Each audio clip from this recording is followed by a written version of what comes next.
बाबर नामा। बाबर नामा क्या पढ़ना मैडम? बाबर नामा। देखिए राजेश, बाबर नामा मतलब होता क्या? पहले तो ये जानते ना, बाबर का मतलब बाबर, नामा मतलब कहानी। तो बाबर की कहानी, तो नामा में समझ में आ गया क्या होता है? नामा का अर्थ क्या हुआ? अर्थ है इसका कहानी। तो बाबर की कहानी, ठीक है, इसी कहानी है बाबर। क्लियर हो गई? ठीक है। बाबर की जो कहानी है वो भारतीय इतिहास में, पूरे एशिया के इतिहास में सबसे मान्यता प्राप्त बुक, सबसे मान्य बुक, जिसकी विद्वान बोलते कि इतना अच्छा बुक और कोई लिखा नहीं है। इससे पहले एक मात्र बुक अच्छी थी बाबर से पहले, राजतरंगिणी। राजतरंगिणी जो निष्पक्ष भाव से लिखा गया, किसी के सपोर्ट में या दबाव में नहीं लिखा गया। तो पहला राजतरंगिणी, दूसरा कौन है? बाबर। बाबर नामा का ही नाम है मैडम तुजुके बाबरी।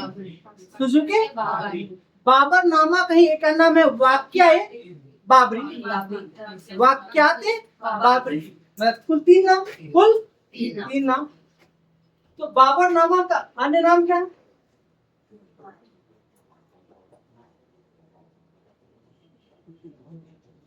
तुजुक ए बाबरी। दूसरा कौन है? वाक्यात ए बाबर, बाबरी बेटा, बाबरी, वाक्यात ए बाबरी, वाक्यात ए बाबरी।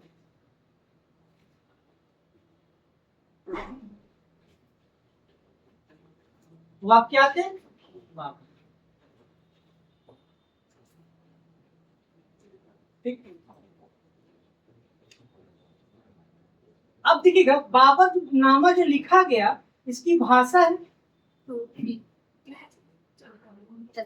तुर्की भाषा। तुर्की में, इसमें क्या क्या? तुर्की में आते हैं चतगाई तुर्क कहते हैं, क्योंकि बस दोनों से मिलके बना है। मंगोला तुर्क से तो कहते हैं चतगाई तुर्क। चतगाई तुर्क भाषा है। वाक्यात ए बाबरी, बाबर नामा एक, दो और एक तीन। बाबर नामा फर्स्ट, सेकेंड और थर्ड। यहाँ हम दो अन्य दो नाम लिखे हैं, एक और एक अन्य दो नाम, दो नाम। अब आते हैं मैडम यहाँ पर, जब हम बाबरनामा देखते हैं तो बाबरनामा में मुझे एक नई शैली मिलती है, मुबायन शैली। शैली क्या है? यहाँ शैली में लिखा होगा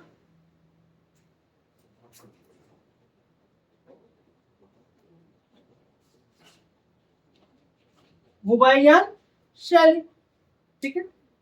शैली कौन है? मुबायन शैली। आप लोग से एक होमवर्क, मुबायन शैली होता क्या?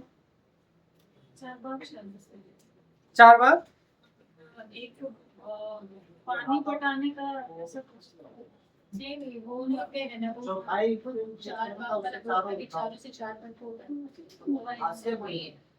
हमको ये आंसर चाहिए होमवर्क खोज लीजिए। चार भाग शैली अलग है मैडम। वो जब स्थापत आएंगे तो वहां के ज्यामितीय आकार के, ठीक है, उसकी चर्चा हम करेंगे, कोई दिक्कत नहीं। स्थापत इस पे पढ़ाते हैं या फिर अलग से स्थापत में यार कहा गया कि बाबर जब काबुल से कंधार भटक रहे थे 1508-7-8 की बात में, 1504 में वो क्या जीते? काबुल जीते, याद है? भूल गए। 1504 में काबुल जीते और 1507 में कंधार जीते, याद आ रहा है? 1504 में क्या है? करण क्या है बेटा? 1504 में, 1507 में कर लेंगे आपको याद है ना? 1504 में, 1507 में। इसी दौरान जब वो बहुत अपने साम्राज्य को खो चुके थे और केवल तंबा कर पर अपने जीवन गुजार रहे थे, उसी समय आंधी तूफान आया और उनके बाबरनामा की कुछ पेजेस फट कुछ पेजेस फट गए। बाबर को लगा कि मेरे लिखे हुए पुस्तक अगर फट जाए तो मेरे बाद इसको मेरे बारे में जानने वाला कोई नहीं होगा। तो बाबर के जीवन काल में ही इसका पहला फारसी अनुवाद किया गया। बाबर के जीवन में जीते जी अपने जीवन काल में बाबर ने स्वयं किसका फारसी अनुवाद करवाया? बाबर नामे का। ठीक है, ख्वाजा के द्वारा शेख तेजुद्दीन ख्वाजा आते हैं। अभी मैडम सब लिखते हैं। क्या बेटा? जेतुद्दीन ख्वाजा। हाँ, जेतुद्दीन। अब बाबर नामा का क्या हुआ? फारसी अनुवाद।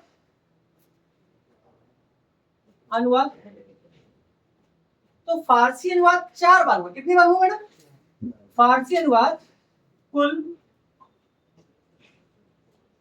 4 बार। हम 4 बार लिख जान दे रहे हैं मैडम कि आप लोग को याद रहे कि कौन कौन शासक थे। एक्चुअली क्वेश्चन में आने आता, सिंगल क्वेश्चन बनता नहीं है, केवल सुनना है। अब 4 बार में पहला क्या बेटा? खुद बाबर किस समय में? दूसरा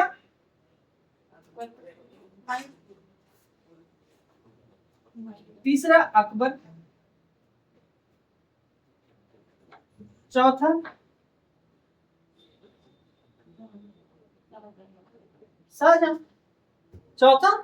शाहजहां, ठीक बेटा। आपको इसमें से केवल याद नाम किसका होगा?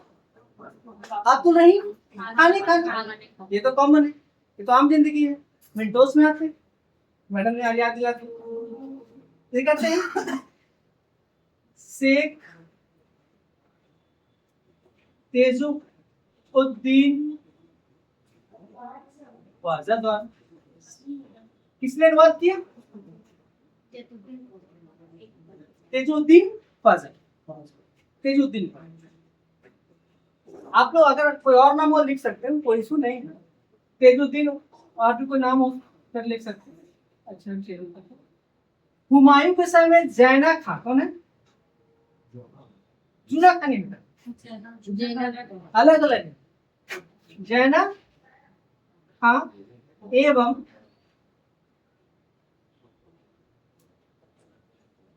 पायरदा हसन।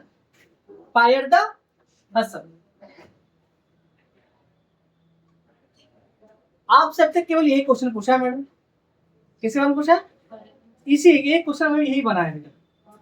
अभी तक कौन क्वेश्चन मैडम? ये क्वेश्चन बना है कि बाबर नामा का इनमें से कौन अनुवाद किया, उसमें से नाम किसका दिया था? और 3 का नहीं, 3 का मतलब कह रहे अभी तक एक क्वेश्चन बना है नेट में। क्या मैडम? नेट में। ठीक है। अकबर ने क्या किया कि अकबर के जो बैरम खां के जो पुत्र थे अब्दुल रहीम खाना वो उन्होंने वो अनुवाद किया।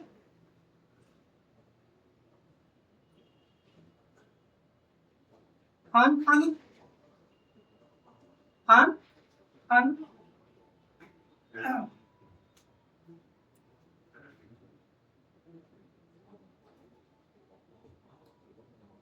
और शाहजहां के समय अबू तालिब कौन है?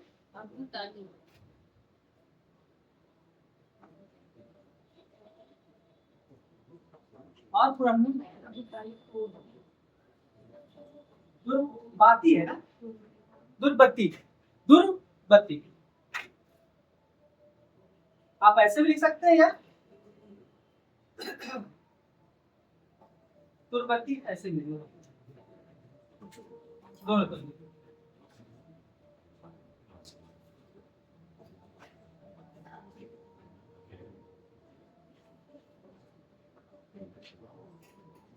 अब देखिए मैडम, बाबरनामा का जो अनुवाद है कितने बार हुए हैं? 4 बार हुए। बाबर का पहला अनुवाद बाबर के जीवन काल में कौन किए? ख्वाजा ने की। शेख तेजुद्दीन ख्वाजा। हुमायूं किसमें 2 लोगों ने मिलकर किया? पायरदा हसन।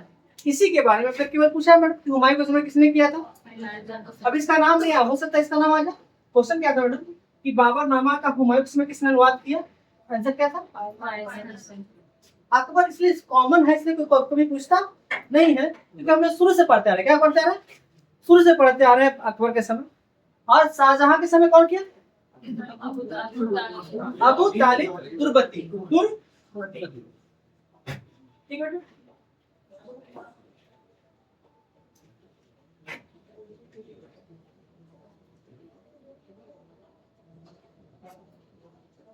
अब जब फारसी अनुवाद हो गया, अब इसी बाबर के फारसी अनुवाद में ही वो बहुत सारी चीज मिलना। लेकिन जब अंग्रेज आए तो अंग्रेज को लगा कि ये तो ऐतिहासिक बुक है। क्या है?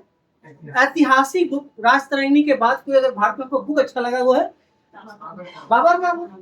और बाबरनामा को समझने के लिए, क्योंकि अंग्रेजों को शासन किससे छीना था? किससे छीना था? मुगलों से छीने थे।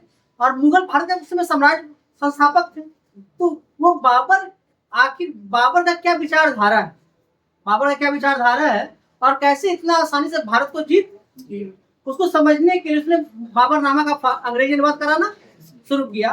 तो पहला अंग्रेजी अनुवाद होता 1826 में। कब होता? दूसरा का डेट हमको याद नहीं है, तीसरा का डेट है 1905। 1900। तो बाबरनामा का कुल 3 बार अंग्रेजी अनुवाद होता है। कितने बार? 3 बार। इसको ले लो टॉपिक।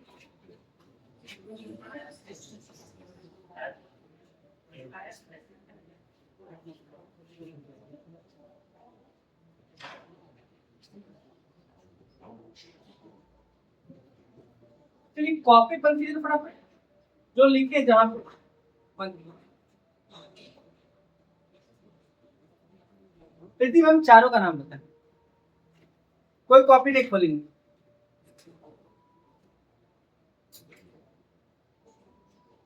पहला ताजुद्दीन,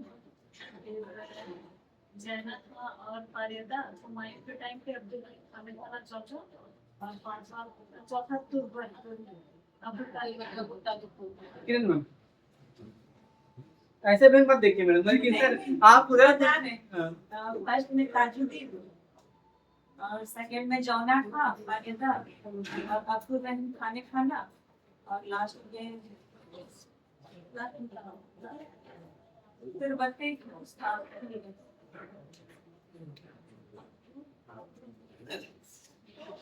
कोशिश कीजिए ठीक हो जाए। नाम उसी तरह है। हाँ इसलिए मैंने आप कोशिश कीजिए, हम आपको इसलिए रोके नहीं, हमने कोशिश की आप सही बोल। तुर्बदी में दो चलिए बस क्लियर हो गया, उतना काफी है, उतना काफी। आप मैडम फर्स्ट दिन बाबा के समय असुद्दीन जौना, आराम से देखिए, फिर टेंशन नहीं लेना है, आराम से। अकबर के समय अब्दुल रहीम, अकबर तो सबको याद रहेगा। खान खान, और जहांगीर के समय सुजू। एक लाइन केवल, लेकिन थोड़ी लास्ट वाला बता दें। याद है ना लास्ट वाला? सांस से नहीं, आराम से आराम। जहाँ से तू से नाम है दास भी। हाँ ठीक, वेरी गुड। चलिए सुरेंद्र सर।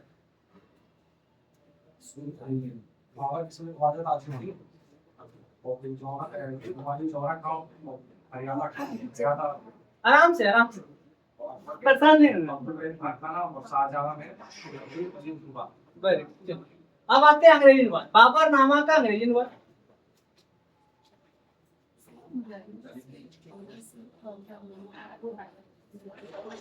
अंग्रेजी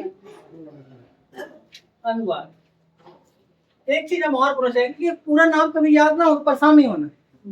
लास्ट वाला कोई भी एक हो उसको बोल के आप निकल जाइए, हम समझ के कि हमको क्या करना है अभी, कोड याद करना।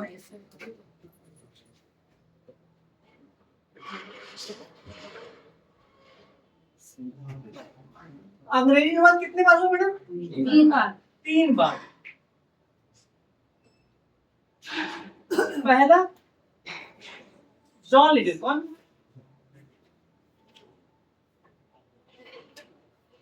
एवं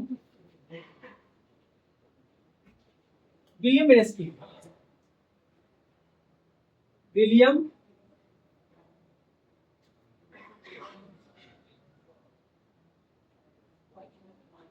आ रहा है क्या बेटा? देखो तो इधर आ रहा है क्या? आ रहा है। ये कब क्या था? 1826 में। कब क्या था?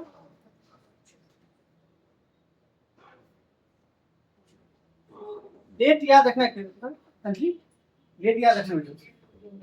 ठीक। दूसरा काम को डेट के अगर किसी को पता है तो बता दीजिएगा। एल किंग क्या देख क्या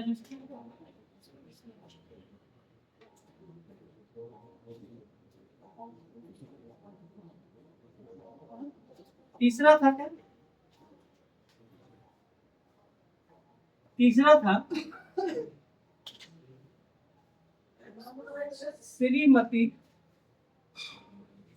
एएस वेब्रिज। क्या था? वेब्रिज।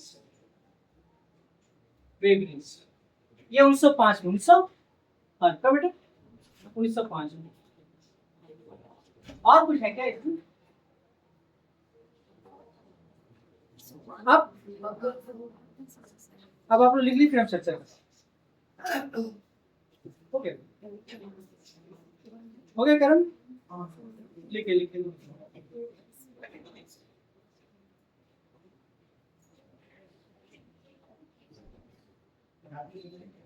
आगे बढ़े। देखिए मैडम, अंग्रेज को मुगलों के साथ साम्राज्य और उस पर शासन करना था, तो उनके द्वारा जारी की गई बुक को ट्रांसलेट करवा कर तो पहला वर्ड कौन किया? अक्सर इसके बारे में पूछ चुका है। अक्सर इसके बारे में आप लोग जो प्रैक्टिस मार रहे उसमें भी लगभग क्वेश्चन पूछा। लेकिन ये दोनों का खासियत अलग है और इसकी खासियत अलग है। ठीक मैडम? ये क्या है मैडम? ये दोनों जो लिखा अंग्रेजी में बात की है वो क्या है मैडम? ये फारसी बुक है। किसका की? फारसी किताब। फारसी बुक मतलब कि वो चार लोग जो लिखे थे ना, इससे पहले कितने लोग मैडम? चार लोग लिखे थे। वो बुक को ट्रांसलेट किए लोग किए दोनों। इन्होंने बाबर द्वारा लिखी पुस्तक को ही ट्रांसलेट कर दी। ये बाबर द्वारा, ये बाबर नामा कौन? बाबर नामा का अंग्रेजी अनुवाद किया।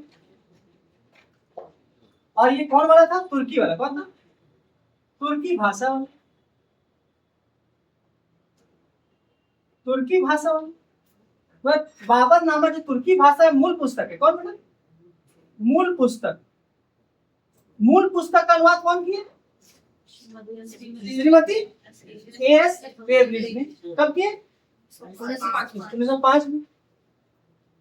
1905। इसका नाम भी बहुत अच्छा दिया, मेमोयर्स ऑफ बाबर। इन्होंने नाम क्या दिया?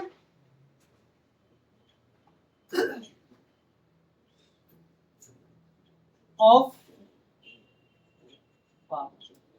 ये बुक का नाम रखें इंग्लिश बुक का क्या नाम रखें? Of Babur. Memoirs of Babur. ये अंग्रेजी में नाम रखें, इसने अंग्रेजी को जानबूझ के काटे हैं। ठीक है?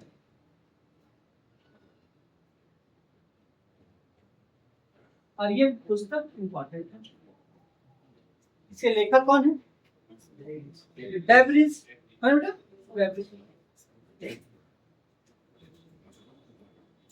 इसी पुस्तक बाबरनामा के पुस्तक के द्वारा ही बाबर के प्रशासनिक क्रियाओं की जानकारी प्राप्त होती है। बाबर ने जो भूमि माप पत्ती अपनाया गजे बाबरी। गजे बाबरी। ये भी क्वेश्चन पूछा है कि बाबर ने भूमि पत्ती क्या अपनाया? गजे। तो लिखते चले, खाली बोले बोले लिखिएगा। इसको मिटा दे क्या? मिटा लिखता हूँ। अब आते हैं कि बाबर नामा में आखिर क्या है। रविंदर सर, 3 अंग्रेज अनुवादक का नाम बता।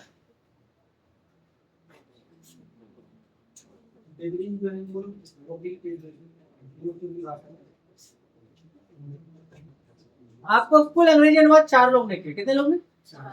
एक लिडन, दूसरा रेस्किन, तीसरा किंग और चौथा बेवरेज। बस देखिए हमने बोला कि दिमाग लगा के नहीं पढ़ना है, बहुत चीज पढ़ना है। अभी तो मॉडर्न मिडाइवल में खत्म हुआ है, अब थोड़ा बड़ा एंशिएंट बाकी है और कुछ मॉडर्न वर्ल्ड हिस्ट्री बाकी है। तो सबको समेटना तो दिमाग ज़्यादा नहीं लगाना, दिमाग ज़्यादा नहीं लगाना है। 4 लोग, कितने लोग की? ठेठियम पढ़ते 4 लोग की, बस उसी तरह पढ़ना है। तो आप लोग आपस में दूसरी बार बोल लिए कम से कम मन में। बाबर लिखे, हम लिखे में लिखा है क्या? एक बाबर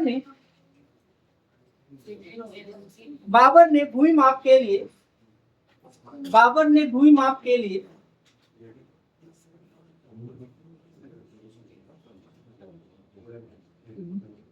गजे बाबरी का प्रयोग किया।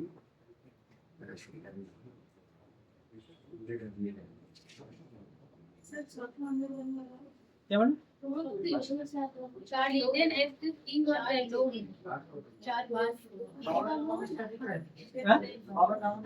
हाँ सब बाबर नाम।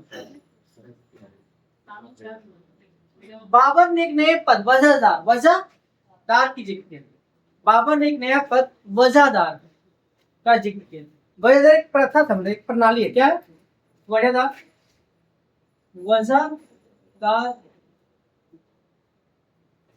नया पद्धति है, नया पद्धति, ये पद्धति है। इसमें क्या था मैडम कि सैनिकों, किसको मैडम?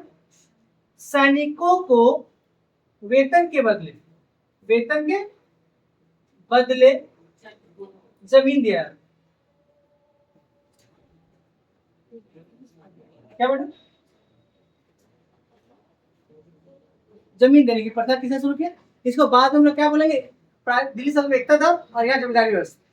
जमींदारी हम जमींदारी व्यवस्था ऐसे नाम नहीं ले रहे हैं कि हम अकबर के समय आएंगे। कहाँ आएंगे उसको? अकबर के समय चर्चा करेंगे और मजा आएगा। जमींदारी व्यवस्था, एकता व्यवस्था पढ़े थे मैडम? एकता व्यवस्था से मजा क्या आएगा? जमींदारी व्यवस्था पढ़ने में, उससे बहुत अच्छा कॉन्सेप्ट भी इसका। और बाबर ने भारत में 2 नए खेलों का प्रचलन शुरू किया। बाबर ने भारत में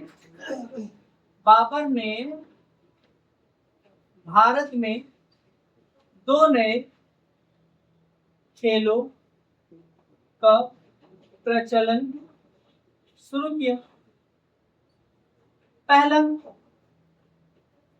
पहला क्या मैडम? इश्कबाजी।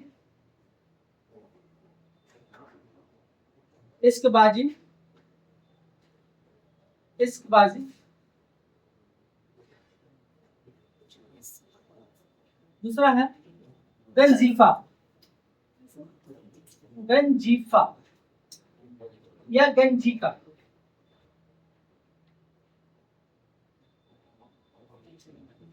ऐसे यही एग्जैक्ट नाम यही ताश खेल।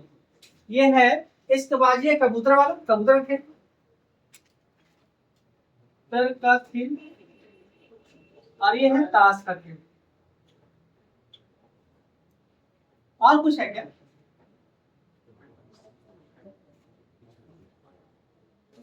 इन्होंने मैडम एक काम अच्छा और किया कि स्थापत्य के क्षेत्र में ज्यामितीय आकार का स्थापत्य का निर्माण किया, और इसमें आराम बाग हो, काबुली बाग हो, जितने 4 बाग इन्होंने बनाए सब किसमें, सबका खास लगभग एक ही है।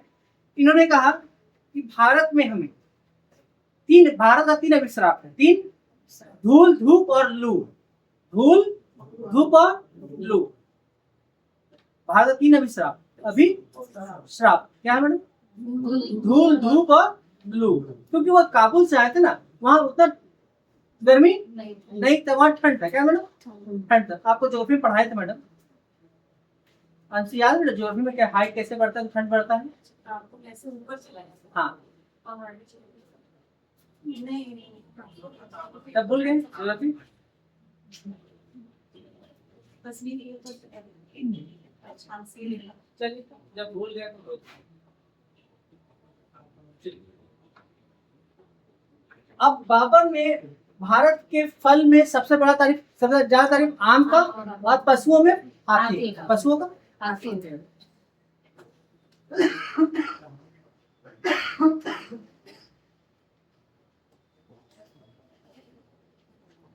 बस आज इतने कर दीजिए, ठीक है मैडम। और बाबर बाबर समाप्त, बाबर समाप्त हो गया। कल हुमायूं समाप्त हो जाएगा। हुमायूं है नहीं, हुमायूं है नहीं, एक दिन में हुमायूं केवल जो टाइम लगेगा किसमें लगेगा, अकबर और औरंगजेब में, अकबर और औरंगजेब में टाइम लगेगा, बाकी किसी में टाइम ना लगेगा। तो उसमें कोशिश करेंगे कि ये जल्दी खत्म हो जाए और हम प्रशासन तरफ मूव कर जाए और हम एनसेट आ जाए, एनसेट, ठीक है। एक्चुअली होता क्या है कि इसका प्रशासन बहुत इंपॉर्टेंट है, प्रशासन बहुत इंपॉर्टेंट है। तो हम भी सोच रहे हैं कि थोड़ा सा 2-4 दिन टाइम देकर इसको कंप्लीट करा। हम लोग मिलते हैं कल। जय हिंद, जय भारत।